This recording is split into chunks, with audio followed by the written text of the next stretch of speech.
오늘 하나님께서 우리에게 주시는 말씀은 구약성경 열왕기상 17장 20절로 22절 말씀 우리 함께 읽겠습니다. 여호와께 부르짖어 이르되 내 하나님 여호와여 주께서 또 내가 우구하는 집 과부에게 재앙을 내리사 그 아들이 죽게 하셨나이까 하고 그 아이 위에 몸을 3번 펴서 엎드리고 여호와께 부르짖어 이르되 내 하나님 여호와여 원하옵건대 이 아이의 혼으로 그의 몸에 돌아오게 하옵소서 하니 여호와께서 엘리야의 소리를 들으심으로 그 아이의 혼이 몸으로 돌아오고 살아난지라. 아멘. 또 이어서 18장 열왕기상 18장 40절 말씀 보겠습니다. 엘리야가 그들에게 이르되 바알의 선지자를 잡되 그들 중 하나도 도망하지 못하게 하라 하며 곧 잡은지라.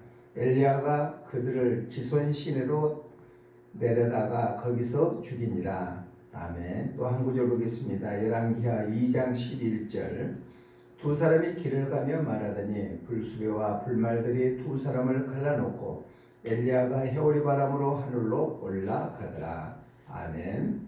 오직 예수님 오늘도 거룩하고 복된 주의 날을 맞이하여 주의 전에 나와 예배하고 또 가정에서 예배하는 여러분들의 심령과 삶 속에 그리스도 은혜와 평강이 넘치시기를 주님의 이름으로 축복합니다.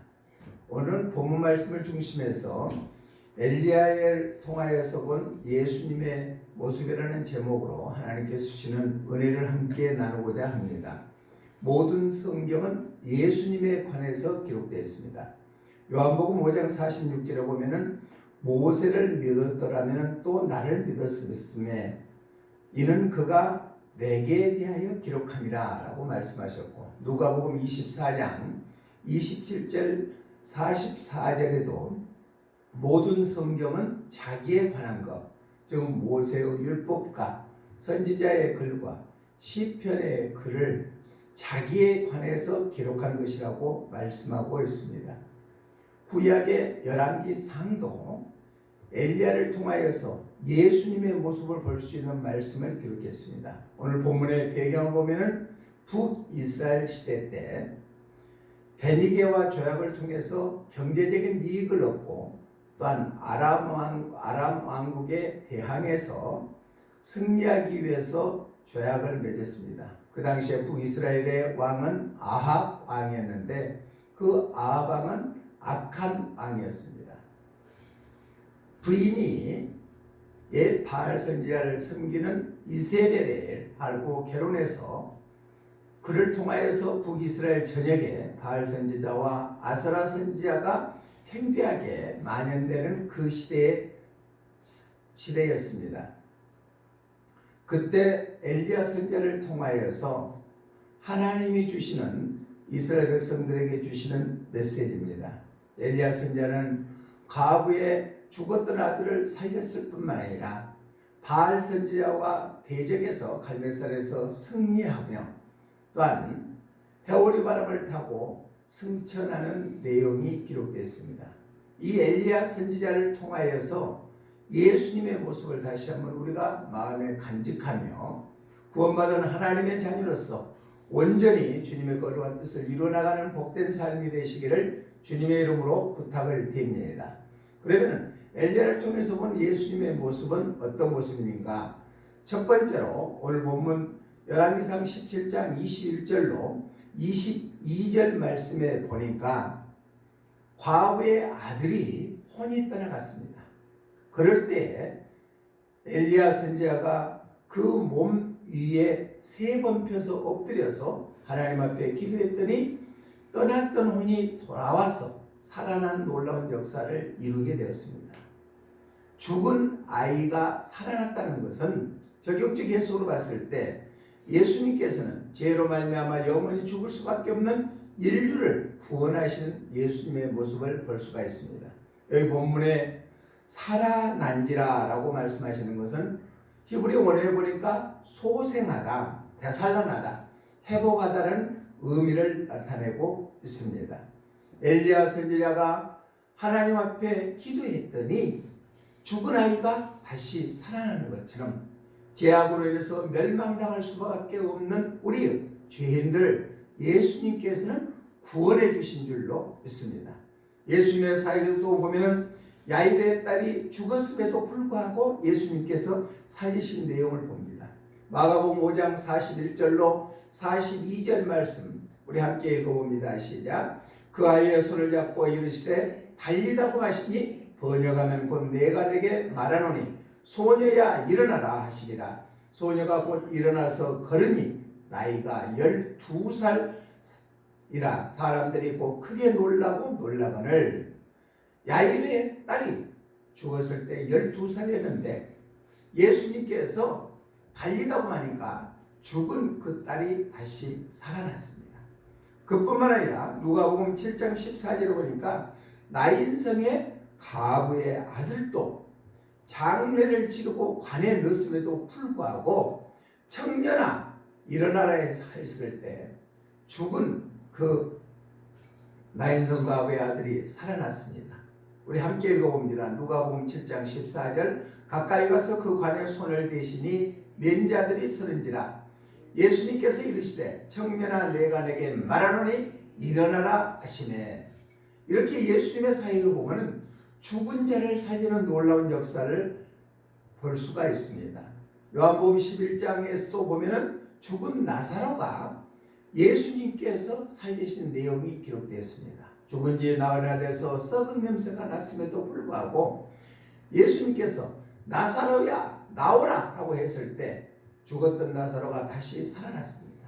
요한복음 11장 43절에 보니까 이 말씀을 하시고 큰 소리로 나사로야 나오라 부르시니 죽은 나사로가 다시 살아난 놀라운 역사를 이루게 된 줄로 믿습니다. 엘리야 선지자가 과부의 죽은 아들을 살리시는 것처럼 예수님께서도 죄악으로 인해서 죽을 수밖에 없는 우리의 죄에서 구원해 주시고 또 죽은 자도 살리는 놀라운 역사의 모습을 볼 수가 있습니다. 찬송가 161장 3절에 보면은 할렐루야 우리 예수 흠같이가 없도다 무덤 속에 있는 죄인 주가 일으키시네. 할렐루야. 죽음 속에 있는 무덤 속에 있는 죄인 예수님께서 일으켜 주신 줄로 믿습니다. 노예시장에 어린 소녀가 하나 있었습니다. 노신사가 그 노예시장을 지나갔을 때 이 어린 소녀 노예는 울고 있었습니다. 그때 노신사가 물었습니다. 왜 울고 있느냐? 그렇게 물었을 때 이 소녀는 이렇게 대답했습니다. 전에 주인은 너무너무 좋은 주인을 만나서 편안하게 생활했는데 이제 또 다른 주인을 만났을 때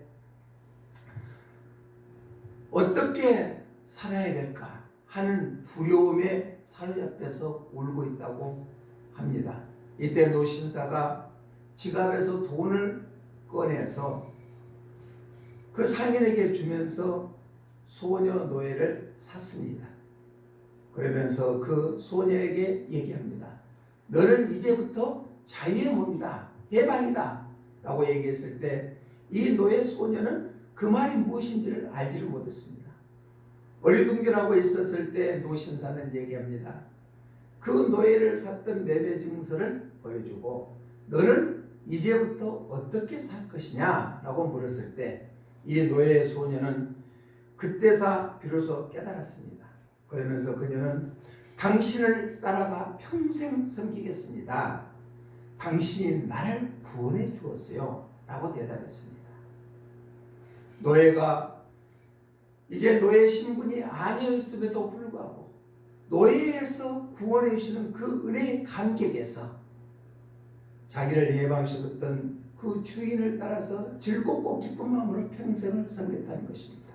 사랑하는 성도 여러분, 우리가 죄 가운데서 영원히 죽을 수밖에 없었음에도 불구하고 예수님께서는 십자가에 피 흘려 죽기까지 하시면서 우리를 죄와 사망에서 건져주시는 분이 예수님이신 줄로 믿습니다.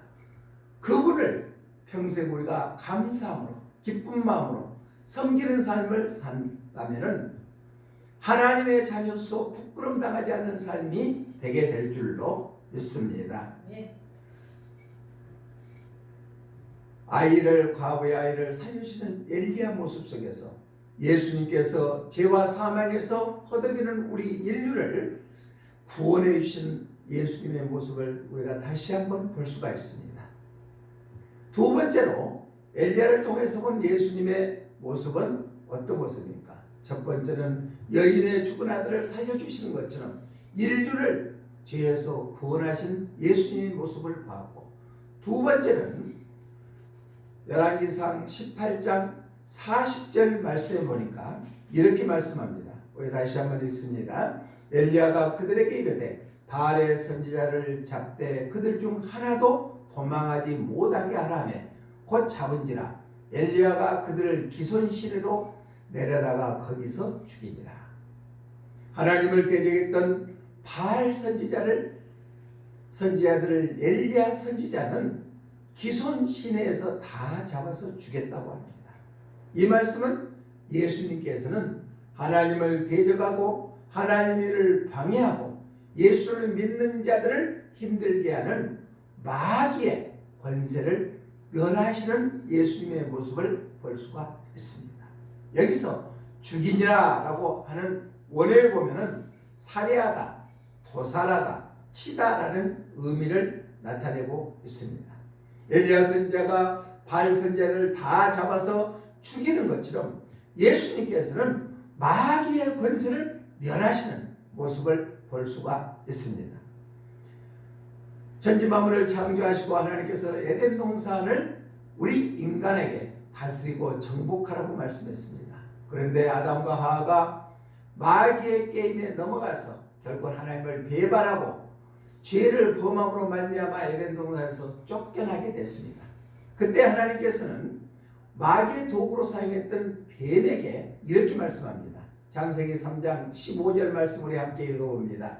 내가 너로 여자와 원수가 되게 하고 내 후손도 여자의 후손과 원수가 되게 하리니 여자의 후손은 내 머리를 상하게 할 것이요 너는 그의 발꿈치를 상하게 할 것이니라 하시고 라고 말씀하고 있습니다. 그러니까 마귀는 하나님하고 우리 사이를 갈라놓는 일을 전담해서 하는 것이 마귀입니다. 그런데 그 마귀를 예수님께서 부활하심으로 인해서 멸하시게 된 줄로 믿습니다. 예수님을 나의 구주로 영접하는 우리들의 삶도 우리의 힘으로는 마귀와 대적에서 질 수밖에 없다 할지라도 예수님이 함께 하신다면 넉넉히 이겨 승리하게 될 줄로 믿습니다. 마지막 때에도 종말 때도 마찬가지입니다. 요한계시록 19장 20절의 말씀을 보니까 적 그리스도도 예수님께서는 멸하신다 했습니다. 함께 읽습니다. 짐승이 잡히고 그 앞에서 표적을 행하던 거짓 선지자도 함께 잡혔으니 이는 짐승의 표를 받고 그의 우상에게 경배하던 자들을 표적으로 미혹하던 자라. 이들이 산채로 유황불 붙는 못에 던져지고 적 그리스도도 종말 때는 유황불에 던짐을 당하고 만다고 말씀하고 있습니다. 예수님은 마귀의 권세를 멸하시는 분이십니다. 계시록 20장 10절에도 보면은 또 그들을 미혹하는 마귀가 불과 유황못에 던져지니 거기는 그 짐승과 거짓 선지자도 있어 세세토록 밤낮 괴로움을 받으리라. 마지막 종말 때는 마귀가 철저하게 갇혀서 결국 유황못에 던져진다는 사실을 우리는 기억해야 될 줄로 믿습니다. 찬송가 351장 2절에 보면 원수마귀 모두 쫓겨가기는 예수 이름 듣고 거디남이라 라고 기록되어 있습니다. 원수 마귀가 쫓겨나가는 것은 예수의 이름의 권세를 들었을 때 겁이 나서 쫓겨나가는 것입니다. 마귀의 권세를 멸하신 예수님은 누가복음 8장 2절에서도 7 귀신 들린 막달라 마리아를 치료해 주셨습니다. 또 이어서 누가복음 8장 26절로 39절의 말씀에 보면은 걸어서 군대 귀신에 들린 자들도 군대 귀신을 멸하셔 고쳐 주셨습니다. 예수님께서는 마귀 권세를 멸하시는 권세를 가신 분이라는 사실을 기억해서 요즘같이 힘들고 어려운 시대에 예수님을 붙잡고 이김을 이어나가시는 귀한 삶이 되시기를 주님의 이름으로 부탁을 드립니다. 이시조선 때 선조 왕 때 서울 성북 밖에 허우라는 선비가 살았습니다. 귀신 하나가 그에게 붙어서 괴롭히는 귀신을 떨쳐내기 위해서 온갖 방법을 다 동원했지만 귀신을 몰아내지를 못했습니다. 그렇다면 이럴 바에야 귀신과 좀 친하게 지내면 좋겠다 생각하고 어찌어찌 하다가 귀신과 친구가 되었습니다. 그렇게 지내던 어느 날 허우가 귀신에게 이렇게 물었습니다. 사람들이 무당을 불러 구슬하고 제사를 드리면 복을 준다고 하는데 그게 정말이냐 라고 물었을 때 귀신이 이렇게 대답했습니다. 먹을 때 뿐이지 100번 잘해줘도 한 번 잘못하면은 그동안 준 복을 한꺼번에 다 가져와 버리고 거기에 화를 던져주지 흐흐흐 하고 대답을 했답니다. 귀신은 우리에게 복을 주는 존재가 아닙니다. 화를 주고 멸망케 하고 거짓말하고 힘들게 하는 것이 마귀입니다. 그 마귀를 멸하신 분은 예수님이신 줄로 믿습니다. 그래서 요한복음 8장 44절에서도 거짓의 아비라겠고 배반자라겠습니다. 야고보 기자는 야고보서 4장 7절에서 하나님께 복종할지니라 마귀를 대적하라고 말씀하고 있습니다. 요즘에 코로나19 때문에 전 세계가 또 우리나라가 너무너무 힘듭니다. 교회당에 나와서 예배도 드리지 못하는 이러한 상황 속에 있습니다. 그럴지라도 예수님께서 코로나19를 해결해 주실 분은 예수님 한 분밖에 없는 줄로 믿습니다. 그분을 의지해서 우리가 그분의 도우심을 받아서 하루속히 코로나가 확산되지 아니하고 소멸될 수 있도록 기도해야 될 줄로 믿습니다. 어지러운 세상에 살 때일수록 우리는 마귀의 계기에 넘어가지 아니하고 대적에서 넉넉히 이겨 승리하는 믿음의 주인공들이 다 되시기를 주님의 이름으로 부탁을 드립니다. 우리가 봤던 영상의 내용을 보면은 어렸을 때 포화로 살았을 때 살다가 운동에 소질이 있어서 야구를 해서 프로야구의 유명한 선수가 되었습니다. 그런데 그는 방황에서 술로 날마다 세월을 지내는 삶을 살았습니다.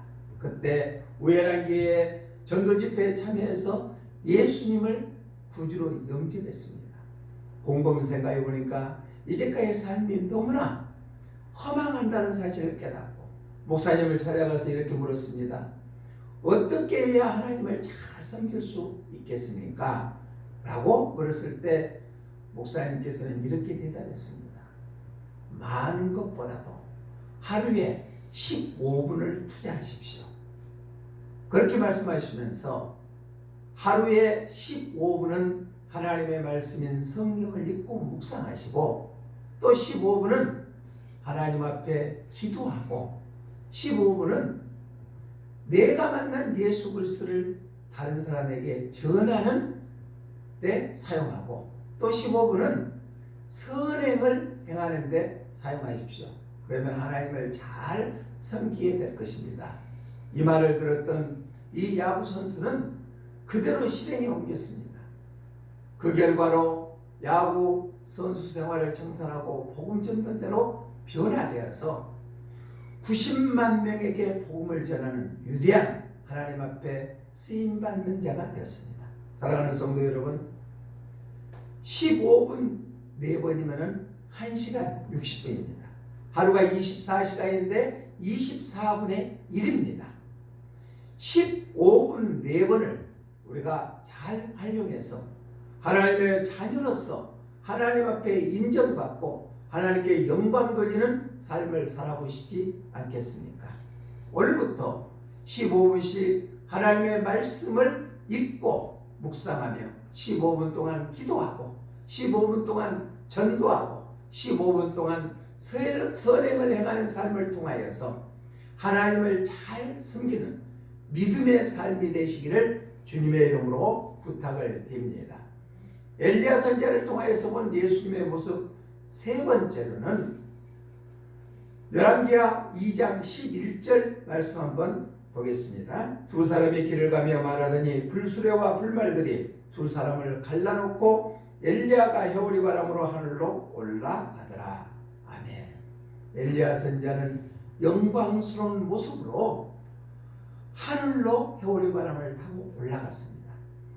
이 모습은 바로 예수님께서 사망 권세를 이기시고 부활하시고 승천하신 모습을 볼 수가 있습니다.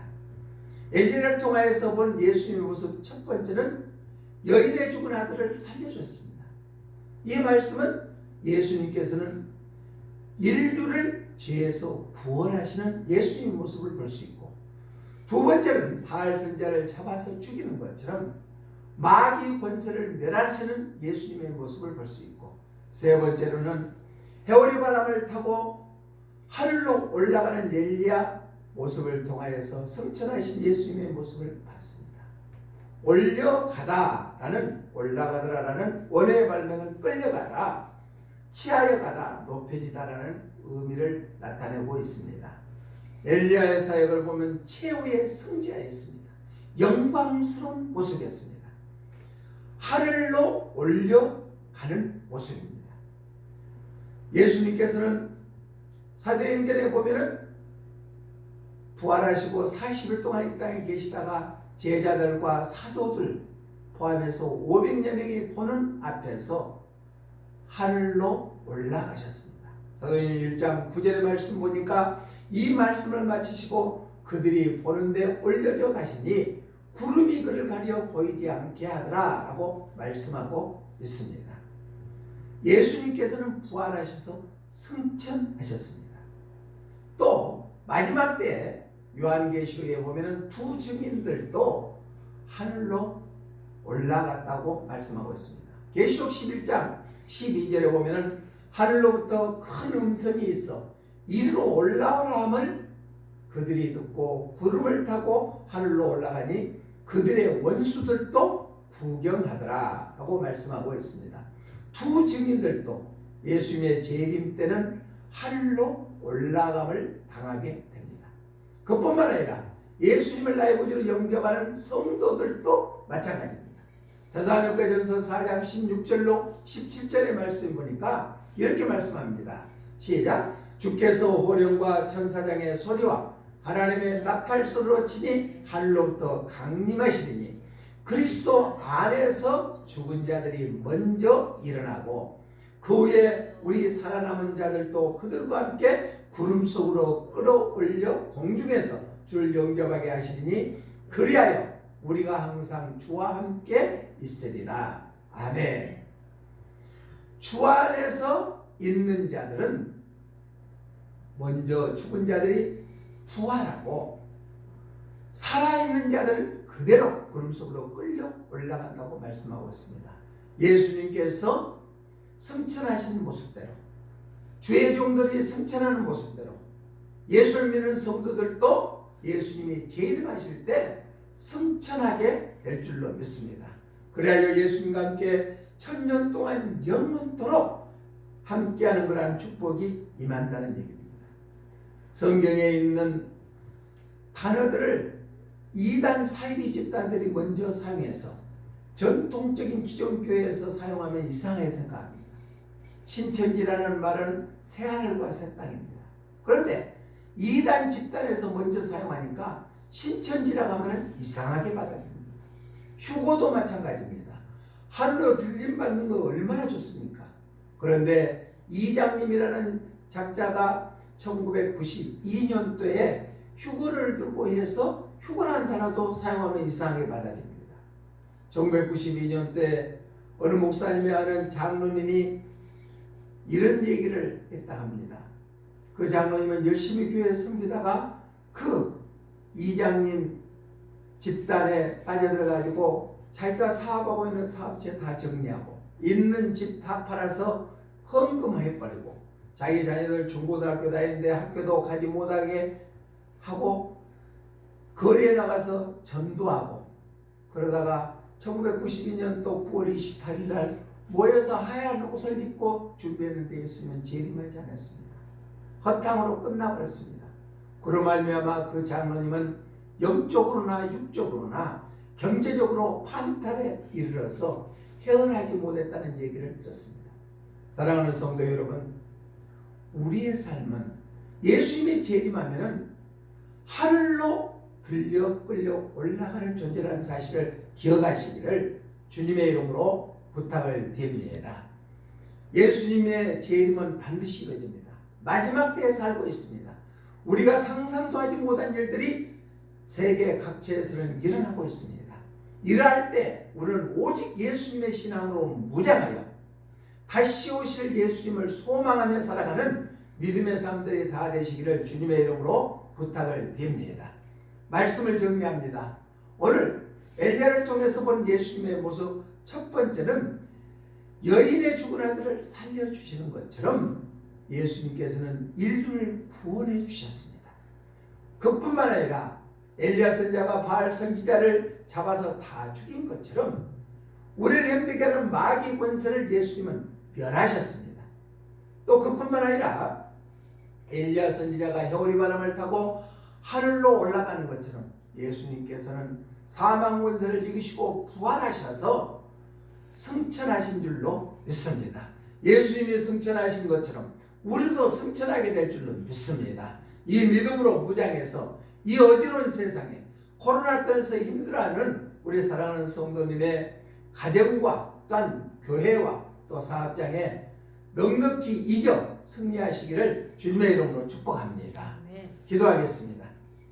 사랑의 하나님 아버지, 은혜를 감사를 드립니다. 오늘 주신 말씀을 통하여 예수님을 다시 한번 우리 마음속에 새기며 살아가기를 원합니다. 엘리야 선지자가 여인의 아들을 살려주는 것처럼 예수님께서는 인류를 구원해 주셨습니다. 바알 선지자를 엘리야 선지자가 죽인 것처럼 우리를 힘들게 하는 마귀 권세를 멸하셨습니다. 엘리야 선지자가 해오리 바람을 타고 하늘로 올라가는 것처럼 예수님께서 승천하시고 우리들도 예수님이 재림할 때 승천하게 될 줄로 믿습니다.